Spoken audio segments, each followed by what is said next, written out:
અષાઢી બીજે ભગવાન જગન્નાથ અમદાવાદ શહેરની પરિક્રમાએ નીકળશે ત્યારે રથયાત્રામાં આવતા ભક્તોને ઉપરણાની પ્રસાદી આપવામાં આવશે, જેને તૈયાર કરવાની કામગીરી પૂરજોશમાં ચાલી રહી છે।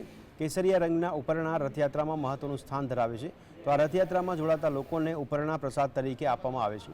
દર વર્ષે 1 મહિના પહેલાથી ઉપરણા તૈયાર કરવામાં આવે છે અને 40,000 મીટર કાપડમાંથી લગભગ 1.25 લાખ ઉપરણા તૈયાર કરવામાં આવે છે। ભક્તોને કાકડી, દાડમ, મગ ઉપરાંત ઉપરણાની પ્રસાદી આપવામાં આવે છે।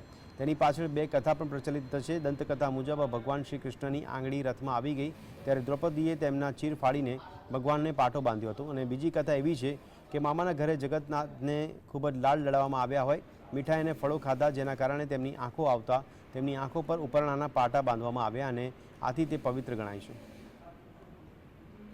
ઉપરણા તો બનવાનું ચાલુ થઈ ગયું છે અને ખાસ કરીને ઉપરણા જે છે ને રથયાત્રા દરમિયાન દર્શનાર્થીઓમાં ભક્તોમાં વહેંચવામાં આવે છે।